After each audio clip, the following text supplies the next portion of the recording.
Buonasera a tutti. Good evening and welcome to the Italian Radio Hour. Io sono Viviana and I would like to welcome back our regular listeners and also welcome any new listeners.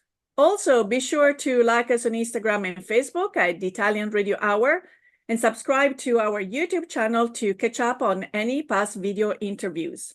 Vorrei dare il benvenuto ai nostri ascoltatori da tutto il mondo. Grazie per essere con noi anche oggi, mentre continuiamo il nostro viaggio per l'Italia e la cultura italiana. As many of you know, a new epic film chronicling the life and the work of one of the Church's most beloved saints, Mother Frances Xavier Cabrini, hit theaters on March 8, Women's Day. In 1946, Mother Cabrini became the first American citizen to be canonized by the Roman Catholic Church. What people might not know is that behind this entire project, there is the fruit, the labor, the inspiration, and the tenacity of one man, Philadelphia's businessman, Eustace Wolfington, our guest today, that I had the pleasure to meet in Washington, D.C. just a couple of weeks. So stay tuned, don't go anywhere. We'll bring Eustace on in just 2 seconds. Parli italiano? Do you want to learn, improve, or master your Italian? Istituto Mondo Italiano can help. Located in the heart of Regent Square, Mondo Italiano offers small group classes and one-on-one private tutoring in person or online to help you learn Italian in no time. Visit us online at istitutomondoitaliano.org. Eustace, it's such a pleasure and honor to see you again. How are you? Wonderful, wonderful. It is certainly my pleasure. So the honor has been, I would say that the Nella Gala was a great opportunity to hear your story firsthand about your inspiration to lead this major enterprise of producing the Cabrini movie. And obviously, we're going to start from this.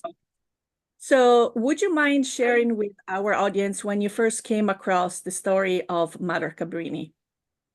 Yeah, well, I was in 1955. I was 23 years old. And I went to a church for the first time. And I saw the statue. I'd never heard of Mother Cabrini. 12 years of Catholic education, first American saint. I had never heard her name. The priest said we're going to have a 9-week novena of Mother Cabrini. So I said, I'm going to go to it. I learned about her life. And I said, I'm going to make her my patron saint. 60 years later, a nun walked to my office and said, will you help me do a movie on Mother Cabrini? I said, sister, I don't want to do a movie. I've done one. I never want to do another one. She bugged me for 6 years. I finally relented. And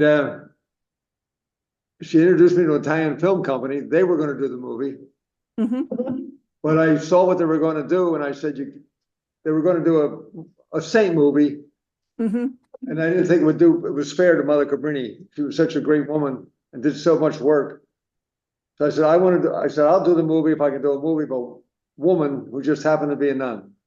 Okay, let me interrupt you for a second because we're covering a lot of ground, and I just wanted also to kind of still in your past experience, in the movie experience that you had. First of all, it looks like this nun exhibited the same tenacity that Mother Cabrini exercised throughout her life. And one thing that I didn't share is that growing up in Rome, my cousin was from Codogno, and she was a nun. She was a nun of the Cabrini order. Oh. So I grew up hearing about their work and also the life of the children, and for decades, the children that have been taken care of from the age of 5, some that fell in love, got married, so it was something when the movie came out and kind of brought me back to that comfort zone, those stories and those memories. So, but just to kind of set the record straight, obviously you have the Cabrini movie, you just mentioned another movie. Is this how, I think you are your success was in the automotive industry, right? Yeah, It's a big change of life. I'm a car guy. I am not a movie guy.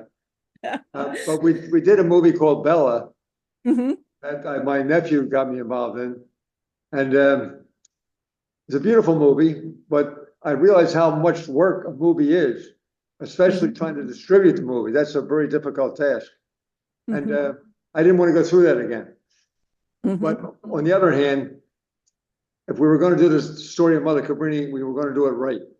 And so we went and lived. We lived in a 𝘚𝘰𝘶𝘯𝘥 for 10 days in her convent, her original convent, and the nuns, all the historians were there, and they gave us great information that wasn't in any of the books. For example, you saw the movie. Absolutely, opening day. Well, that scene in the Senate where Mother Cabrini busts into the Senate, that's not in any of the books. But the historians got all the newspaper clippings out and showed us that story, how Mother Cabrini broke into the Senate. And of course, that's where we got that story. If we hadn't lived in her convent, we would not have found that story. So, so that one of the elements that obviously comes through, there are different levels and elements of authenticity, the choice, and we'll go into maybe each one of them. The one is that, you know, there is a high percentage of the movie that is shot in the Italian language. We might hear some dialects. I mean, we have to keep in mind that the immigrant community that was in New York at that time wasn't really fluent in this official Italian, so to speak. So we have also a little bit of a contrast between a nun coming from the north and then more of a southern immigrant community that has been kept in there. And then also the fact that you and the team and everything devoured any piece of information that was out there about Mother Cabrini, I would assume. Yeah, we did a lot of homework. And you're right, the Northern Italians, her nuns were shocked when they came to America because the Southern Italians were all mostly from a farm community, and the Northern Italians were industrial. And it was really a shock to, but they got over it pretty quickly. And the dialects were different. Mother Cabrini had one unusual thing. She said to all the Italian immigrants, "You're going to become a great American citizen. You're going to do it through education. And I'm going to give you the education." And she said, "You're going to do it on your own." And she really instilled that into everyone, that they were going to be great Americans. And she also instilled in them that they came from a great country with great music and great art and great language. And so they're proud of where they come from. But now that they're in a new country, to become the best that they could be. So we see Mother Cabrini in many different facets, or at least the traits that come across. One, for instance, of being a great educator. And are there also some disciplines that you have read about, or some of her approach to teaching, or let's say the classroom, even though it was not necessarily a classroom setting, that you felt that it's worth sharing? Yeah, well, Mother Cabrini realized that reading and writing and arithmetic were important, but more important, she called education of the heart. Was that people understood how to handle their emotions, how to go out in the world, handle anger, how to handle, but to be full of love. And her main things she taught were humility, love, service, and simplicity. And in all of her schools, you were never allowed to reprimand a student. And every teacher was taught to develop every student to what they were capable of, to what their strengths were. And she made them go out and play recess, so they get to know each student individually. She really believed in the individual and making sure every single individual reached their full potential. So going back to when you were first approached, and after 6 years, you said, let's do it. And you indicated that you were in contact with a film company. I think you went to New York to the Shrine for the first time. Is that also correct? That's correct. The nun invited me up to the Shrine to meet the Italian film company. And they were a very good film company. And they were going to put some of their own money in the film. But they were going to make a fairy tale saint movie. And you wouldn't have, I remember when I was young, I watched a movie on the Little Flower, Saint Teresa. And I had a great devotion to Saint Teresa. And when I saw the movie, I was so disappointed because it didn't really help you understand who she really, really was. It just showed all the flowery part of her life. It didn't show her whole life. And I wanted people to see Cabrini for the dynamic woman she was and the incredible things she did. But more importantly, nobody knew her. I would travel all over the world and talk about Mother Cabrini, including Italy. And nobody knew who Mother Cabrini was. So our idea was to make her known around the world. And also, it kind of from my understanding, also the approach that you really wanted to portray her as this, she's a pretty, I don't want to say ferocious fighter, but she's a fighter. She's a woman that happens to be a nun versus the story of a nun. So was that the intent? Yeah, that was it. And do you know who loves this movie the most? Sisters, all the sisters and all the nuns. We have a mission. We go to all the infirmaries and show all the nuns of all the different orders the Cabrini movie, and they are so. They say this has validated our sisterhood. You have made us proud to be sisters. They're really moved by the movie because they feel it's their voice. Yes. This movie is the voice for not only all the nuns, but for all the people who do great social work, great humanitarian work, that nobody knows about. So obviously, it's a universal message that everyone can definitely get from watching the movie. But obviously, there are many moving parts in making a movie. The intention of making it is not enough, because when you're looking for investors, they probably want to see something. They might want to see scripts. They might want the actual concrete product before they vouch for this amazing project. Obviously, you indicated that there was a lot of research being done. So tell us a little bit about the writing process, how the script came about, and all that behind the scenes that when I was first going to do the movie, I went out to raise money, and someone said, well, let me see the script. I said, I don't have a script. I said, I'll come back and see you in 2 years. So that's when I went out and got a writer, and that's when we went and lived in her home, and we traveled the world. We went everywhere she had ever been, and not everywhere she'd been, anywhere she'd been in America and Italy. And that's when I let the writer write the script. But the other thing I did, I called Scorsese on the phone. Scorsese was going to do a movie on Mother Cabrini in 1973. Loretta Young, who was a great actress at the time, had gone to Scorsese and said, I want to play Mother Cabrini. And so she talked him into making the movie. They got the script done, but for some reason, they never got the movie done. So I wrote him, I said, can I buy the script? He said, I don't have it. He said, but I'll give you a tip. Get an Italian actress. We had not been looking for an Italian actress from Italy. We've been looking for, all the well-known stars in the States. So it was a real gift. Christiana Delana, who's a leading lady, lives right outside of Rome.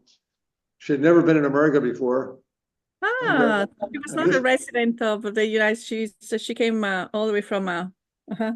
Yeah, she studied in London for several years, but she'd never been in the US. And so she came here 30 days early to really isolate herself and really get into the spirit of Cabrini. And she did. I mean, when you're watching this movie, you're so into it. I mean, she even looks like Mother Cabrini. So Yes. it was a real, we made Mother Cabrini executive producer of the movie. And I'll tell you, she took over. She did things in this movie that we never could have done.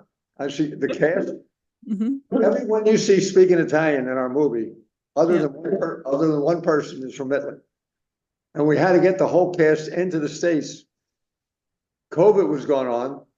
Yes. Italy wouldn't let them go. The US wouldn't let them in. We had a terrible time, but we finally got them all in. And, so we're going to watch the trailer of the movie, and then we'll continue our conversation. So because again, there are so many things that I would like to talk about, but we want to, for those that might not have gone to see the movie yet, absolutely to put that #1 on their priority list. For those of us who have seen the movie, let's rekindle with some of the images and the message of Mother Cabrini. Okay. Open your eyes. This is America,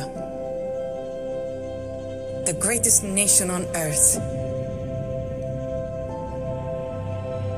where rats have it better than Italian children. If we are to build an empire of hope, we must first conquer New York. Our New York is being threatened by a wave of brown-skinned filth. They just keep coming. We ought to ship them all back. We have to show America we are all people of dignity. I want to build an orphanage and give the abandoned children the love they so badly need. If you're asking my permission, no. Your mission is over, Mother. My mission is barely begun.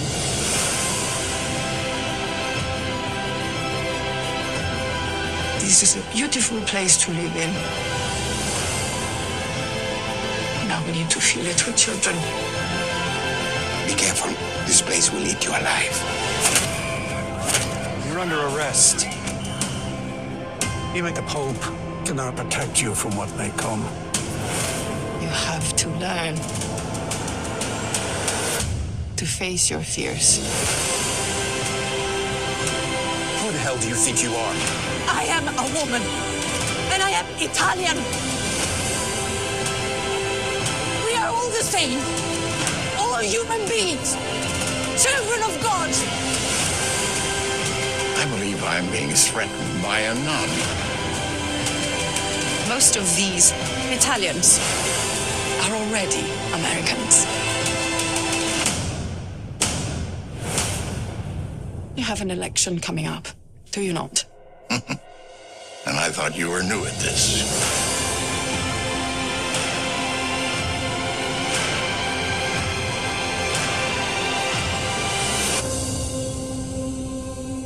Che un solo, piccolo gesto d'amore può cambiare ogni cosa. I would assume that the March 8th Women's Day coming out of the movie is not a pure coincidence. Something planned around it as well, because the message of "I am a woman" is very strong across the movie. Yeah, well, that is very strong. Of course, Mother Cabrini.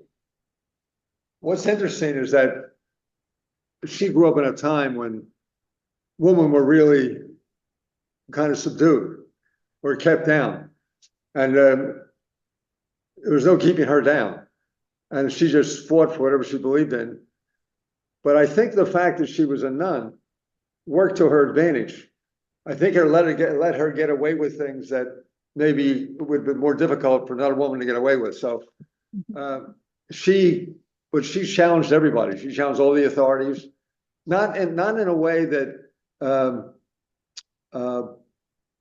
she was very smooth in winning people over. She was feisty, but she wouldn't back down. But she was also diplomatic. So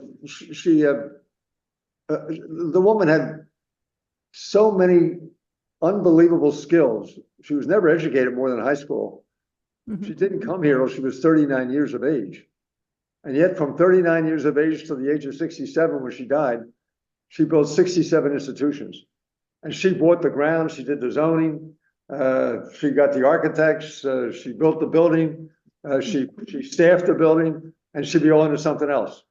And when she left the building, it was so well organized, like when she did Columbus Hospital in New York, she was in and out of there in 120 days, and it was running like a clock. She knew how to get administrators, she knew how to pick good leaders, she knew how to make sure everybody knew what their job was. She was an amazing, amazing woman. Yeah, I mean, obviously, everyone's reaction and how the movie resonates with them is going to change. It's going to change based on everyone's background, experience, knowledge, or lack of Mother Cabrini. For me, always of being Italian from Italy and having moved here, it really struck with me all the chords every time that she didn't get the support from the motherland, from Italy. And that comes really across. The choice of Giancarlo Giannini as the Pope, obviously it's an actor that we grew up with, you know, he and Marcello Mastroianni were the idols, you know. And so, yeah, so she knew how to play the game in a good way, because when we have the scene about the political elections, that message is so contemporary without getting to politics. So, but the question of immigration is always a hot topic. Let's move away from yes. Well, you know, what's interesting is that we really believe that God wanted this movie for this time. It's amazing how much this time equates to her time. And anyone who sees the movie is truly inspired. And they walk in, they say, I came into this movie, I was very upset about life, I was fearful about the future. I walked out of this movie, I was on fire for life again. And I was out to really make a difference. It has that transformational effect. Her life does. You know, what a lot of people don't know is Mother Cabrini, when she was canonized in August of 1946, the 7th, the August the 7th, that a woman in that audience had been a school teacher for 18 years. She went to Mother Cabrini's canonization. She walked out and said, I'm going to model my life on Mother Cabrini. And she went and resigned from her order. That was Mother Teresa. And we only tell that story because we want people to understand that the kind of woman, Mother Cabrini was the Mother Teresa, but only even a little bit stronger. She just had this energy, and she was a very sickly woman. But her sickliness is what gave her energy, because she would just take that. She had a saying, but it was her saying, but we have it in the movie. I will never serve my weakness, and she used her weakness to be her strength. So it's a good lesson for, I think, anyone watching the movie that's been somewhat disadvantaged in life. They walk out really on fire because her story and her role as a role model. All the young people, I don't care what the age group is, I don't care what the gender is, or where the ethnic group is, they all love the Cabrini movie. I mean, everyone who sees the movie just walks out saying, I never expected this. It's the best movie I've ever seen. Or they'll say it's one of the top 3 movies I've ever seen. And then they say, it's so full of hope. What a leader she was, never gave up. There's so many lessons in the movie just from watching her life, you know? So yes, it is a movie that keeps you on the edge. There is nothing, as I said, I didn't know what to expect. Again, I thought maybe it's going to be a movie about a nun, but you know, kind of discounting. And but the story, and also because every time she went through something positive, then here is, you know, they're getting the premises for the hospital gets burned out. You're like really emotionally engaged. But I'm gonna backtrack a couple of minutes to before showing the trailer. We were talking about because I'm always interested in the making of movies. Again, great idea, no script. Contacted Scorsese. Scorsese doesn't have a script. It gives you a tip. What's next? The movie needs, the script needs to be written. Well, then I was out looking. I was talking to Sofia Coppola. I was talking to. I was looking. I thought maybe a woman director would be a good idea, especially in Italian. And I was in church, and boom, I got hit with this like a bolt of lightning to go get Alejandro Monteverde. Alejandro did our first movie. But I'd heard he was busy, he was on another movie, so I didn't go after him. And then I get back to my house. It was an 8 o'clock mass. I get back to my house about 10 o'clock, and the phone rings. And someone called me on a Sunday, who never calls me ever, and said, we should get Alejandro Monteverde. That was it. Yeah. And so so I got him. He was a director. He's probably going to become one of the all-time great directors. Yes. He's from Mexico.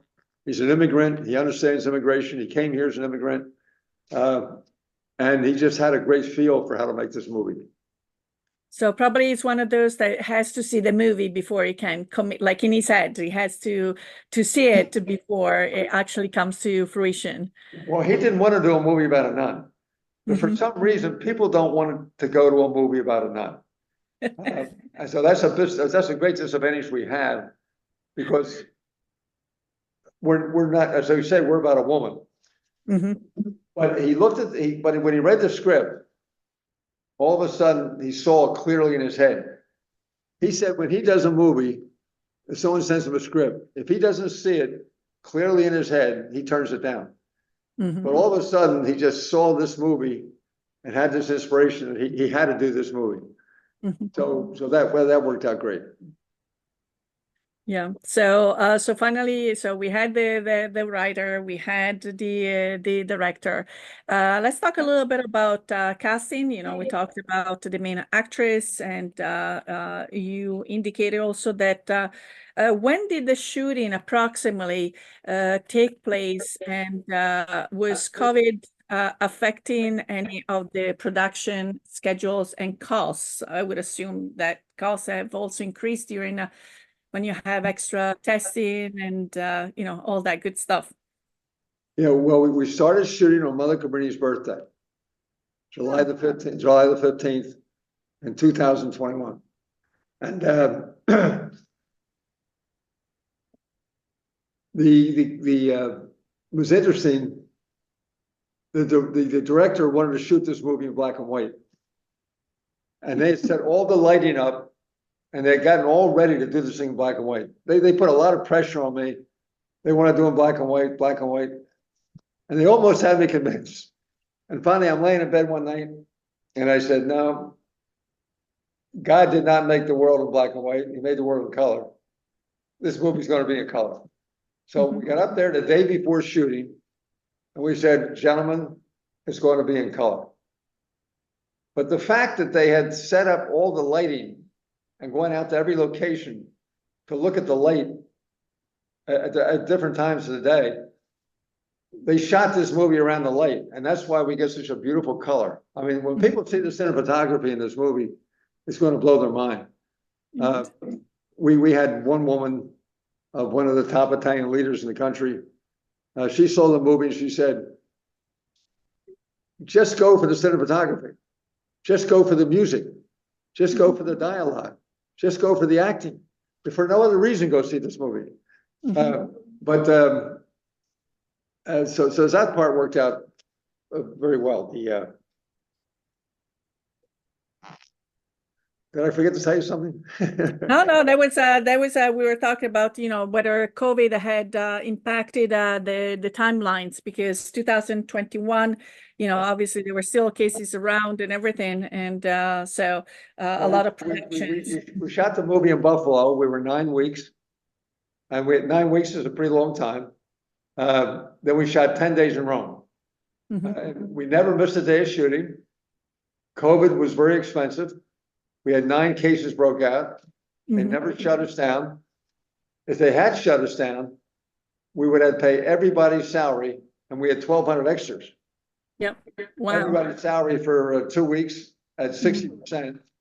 So it would cost us a lot of money, but Mother Cabrini, remember, we made her executive producer. She took care of everything. she And arranged for the weather, you know, she had a direct line. Our director said he shot shots. He doesn't remember ever shooting. Yeah. The Mother Cabrini just every day he would get up and pray to Mother Cabrini or guide me today. And he said it was like he was inspired. It was. So let me, before we continue with our conversation, I have a couple of messages from our sponsors. Applying for Italian citizenship, need documents translation. Istituto Mondo Italiano provides certified translations and assistance services. Be sure to visit us at istitutomondoitaliano.org and schedule your free consultation. Un caffè, per favore. My first cup of coffee sets the tone for my entire day, and I get my coffee at La Prima Espresso. La Prima has been brewing Pittsburgh's best coffee for nearly 15 years. Try any of their in-house roasty varieties of beans from all over the world at home, or come and enjoy an espresso or a cappuccino at any of their locations, where their friendly baristas and familiar faces will make you feel at home. Visit laprima.com to get La Prima Espresso coffee at your door. So yes, we talked about the making of the movie. The cinematography is spectacular, but then there is also another added element as far as the music, and specifically a piece of music that everyone you know, gets mesmerized by, which is the combo of Andrea Bocelli singing with his daughter. She appears in the movie when these young kids go and sing under the balcony of so how did that happen with the Bocelli getting involved for that beautiful song? Well, his daughter, Virginia, this is the first movie she's ever been in. You remember the scene when they went to the opera singer's house? Esatto. The opera singer said he would do nothing for the church. And so Mother Cabrini didn't give up. She sent a bunch of young girls out to sing underneath his window late at night. And that was Virginia Bocelli. So when we asked him if he would do, we had a great composer. And our composer had written this wonderful song called Dare to Be. And so we asked him if he would do that song. And he did it and said, I'll do anything to help you. So Bocelli and his wife Virginia and the family has been really very good to us. And they'll do anything we can to promote this movie. You know, he lives in Italy year-round. And Mother Cabrini is someone that he was familiar with. As Padre Pio, you know, Mother Cabrini, Padre Pio, they're the two big Italian saints of our time. One from the north, one from the south. So that's how it happened. Yes, and then yes, so actually Andrea Bocelli was performing in Pittsburgh maybe about a month ago, and the two of them indeed they had this father and daughter duet, which is very emotional, and I would like just to get a few, maybe a minute worth of spectacular, and then Veronica Bocelli, the wife.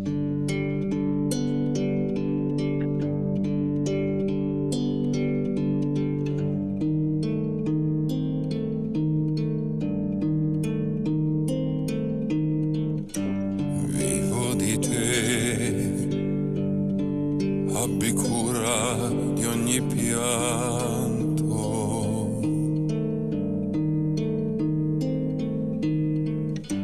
Ti cercherò nell'oblio di chi si è perso, abbandonato al tuo coraggio cado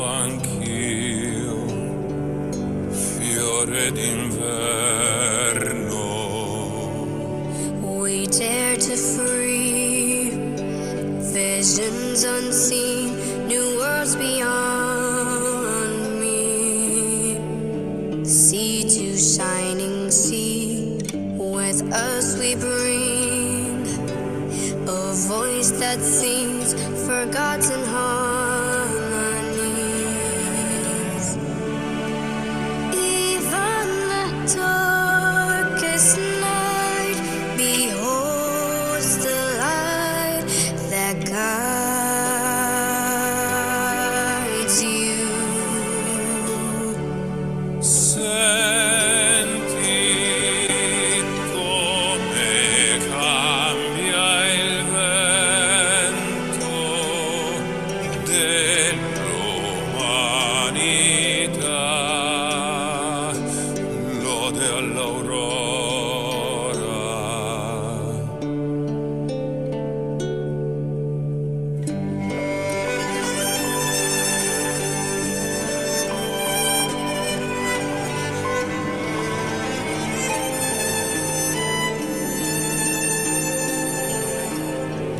With us we bring a voice that sings forgotten harmonies.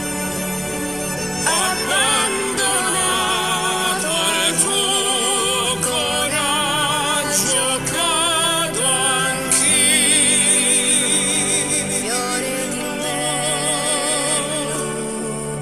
Senti come cambia il vento dell'umanità,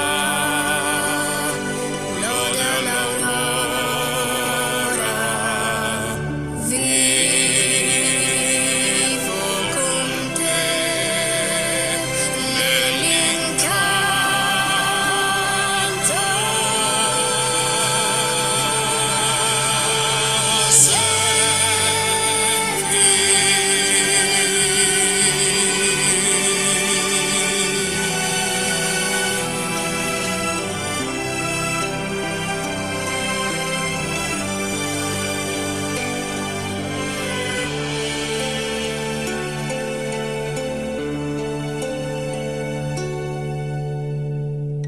I dare to dream visions unseen, new worlds beyond me.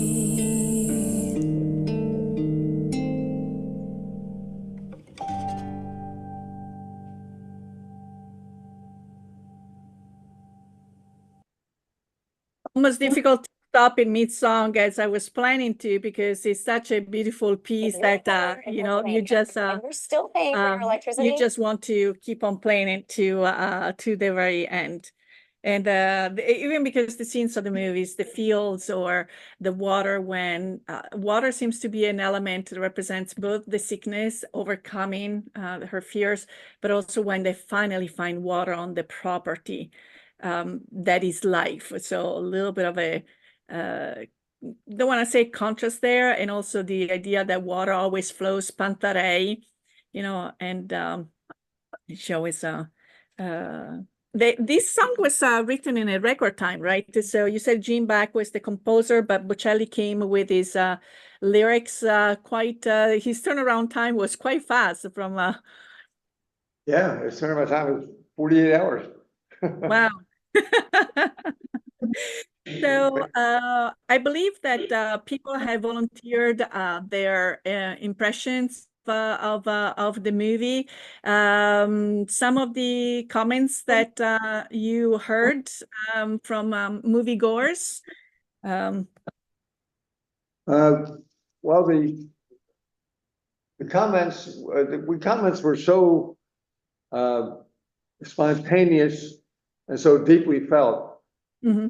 What we did at a lot of pre-screenings, we had hundreds of pre-screenings. We had video cameras outside and said to people, if you want to go give a, you know, how you feel about the movie, Mm-hmm. we have a place out. They lined up. Mm-hmm. And there are things like, you know, they're pumping their heart. They're pumping their heart. Yeah. They're saying everybody has to see this movie. And no one could come in and see this movie without walking out deeply, deeply moved. And that was true. You had young people, like young girls, loved her tenacity. They loved to see a woman who was so strong and just kept doing her, just never back down. The young men, they love to see her leadership, and they get very excited also about her tenacity and the hope. But most of all, they say, when I watch Cabrini, I want to go speak up. I don't just want to sit back anymore. I want to go out and do something. I want to get better. I want to make myself better. It really has that effect. We've had some vocations come out of it. We've had, it's just can't, I mean, it's just moved everybody in different ways. But the one word they all say, I am inspired. This is inspirational. So, and she was, as it has already come out during this conversation, she was also, let's put it like a businesswoman. It was someone that you couldn't fool her. I mean, when someone was trying to cut her short over property and the drawings and so forth, she wouldn't leave that negotiating table until everything was back in order, right? When she built her hospital in Chicago, it was a big piece of ground. And the night before settlement, she walked the whole piece of ground at 4 o'clock in the morning. And when they got to the settlement table, they tried to take a little ground away from her. And they were amazed that she knew every single dimension. And she was a very, very, very, and when you gave Cabrini money to open up an orphanage or do something, that's the last time you had to give it, because she made everything a profit center. She would open schools for the very rich people, take that money and use it to open schools for the poor people.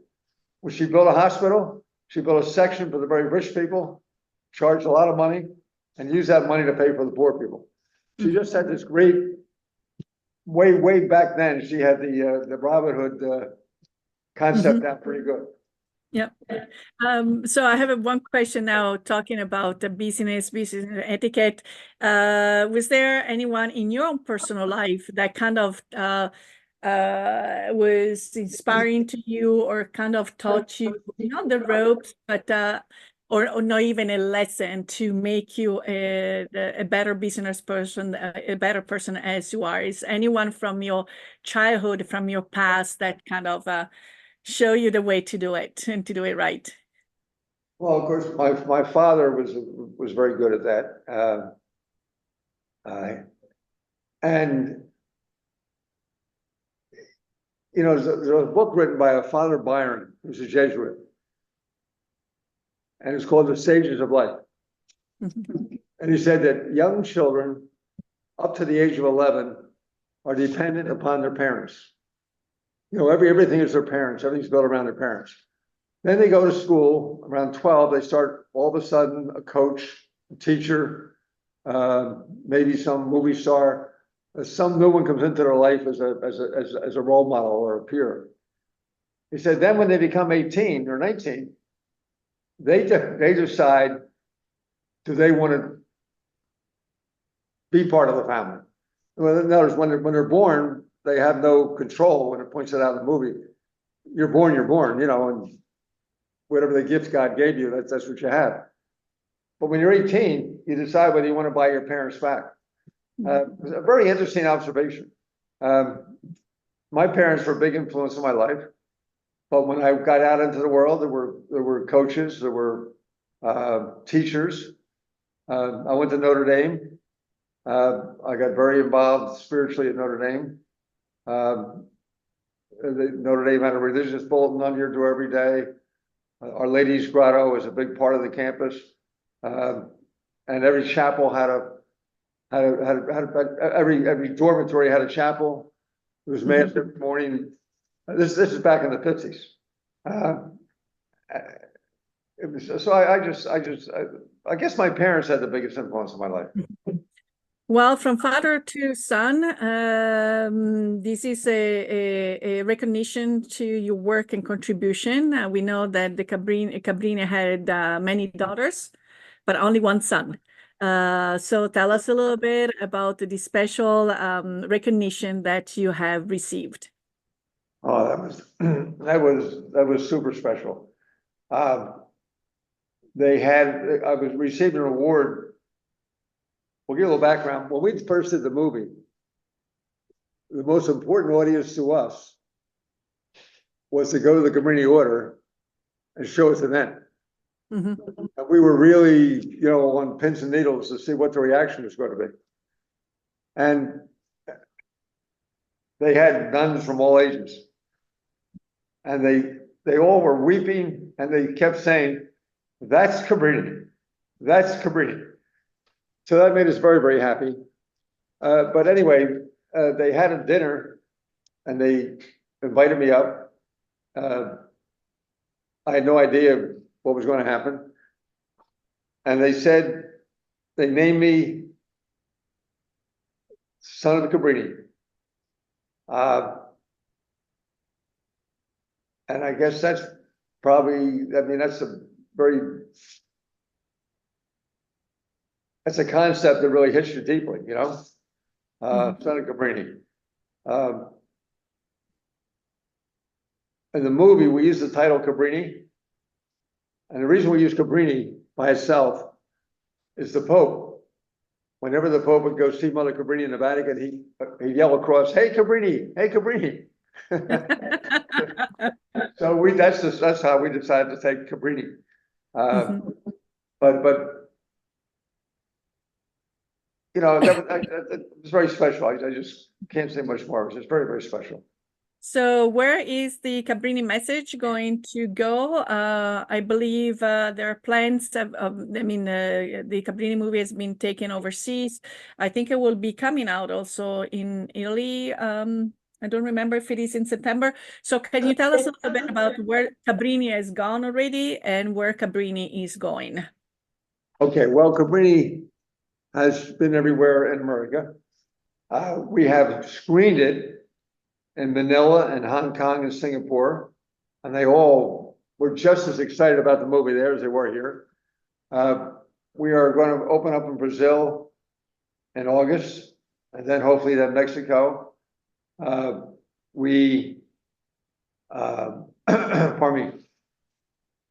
me. Our mission is to reach 100 million people. We want 100 million people to get to know Mother Cabrini.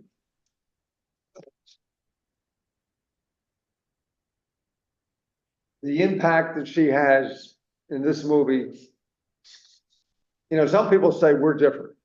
I had my company, I went all over the world, and every market I walk into, they say we're different. Well, I learned nobody's different. I learned they have different cultures.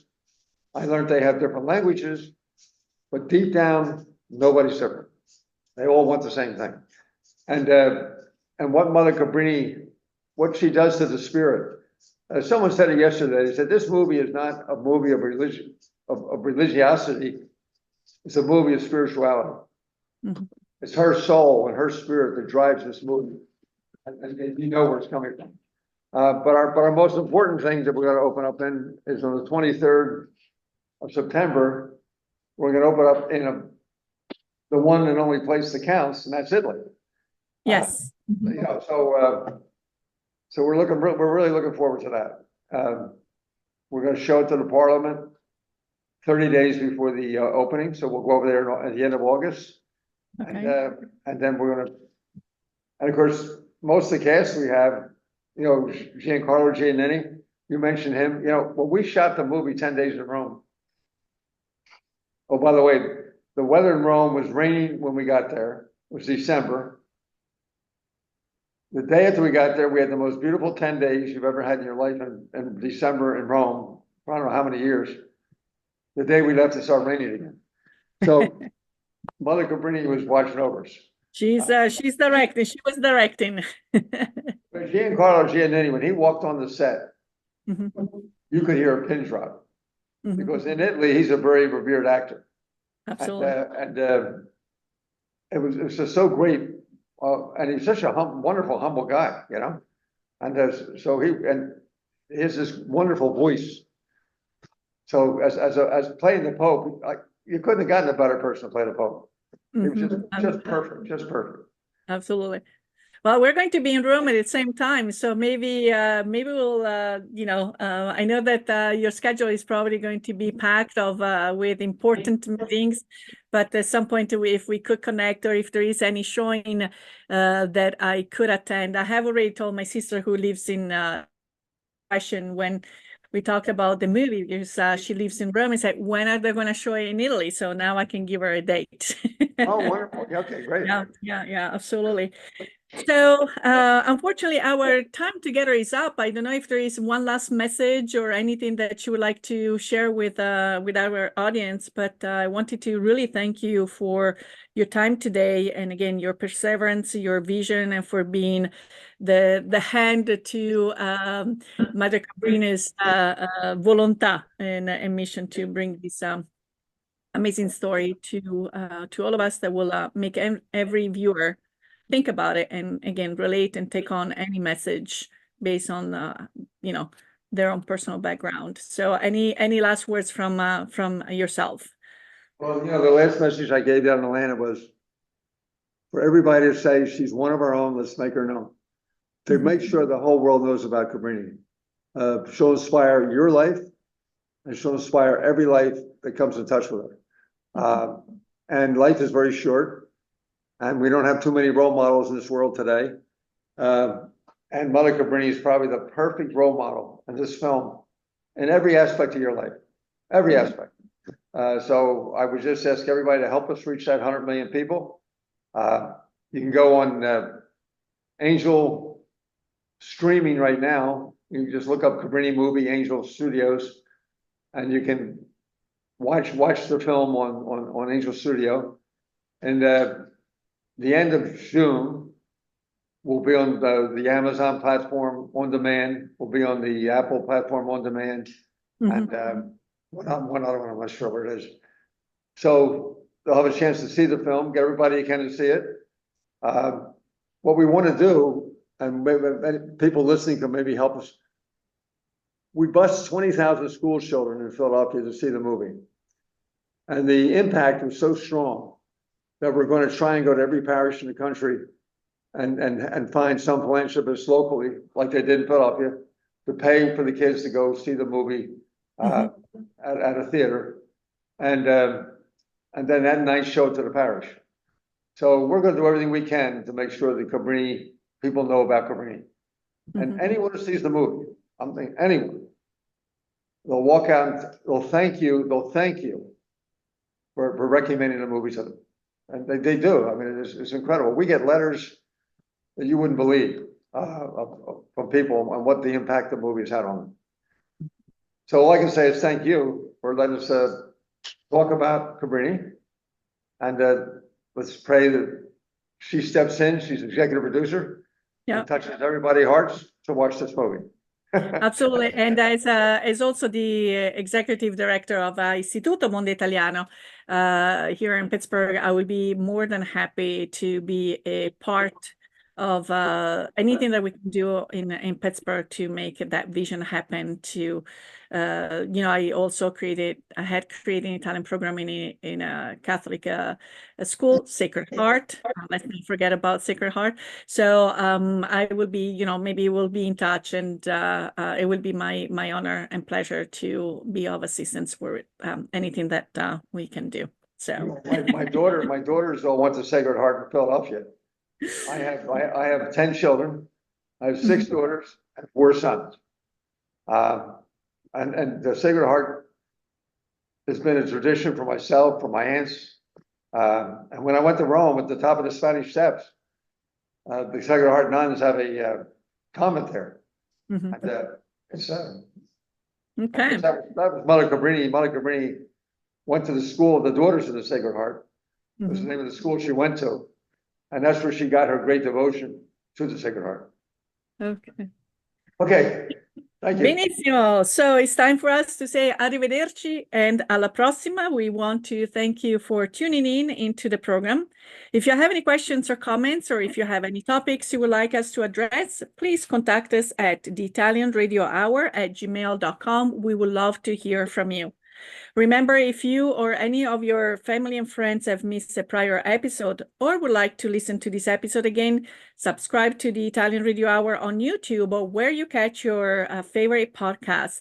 I would like to thank our guest, Eustace Wolfington, again for taking time from his busy schedule to talk to us about his inspiration and the making of the Cabrini movie, with an invitation to all of you to watch the movie and be inspired.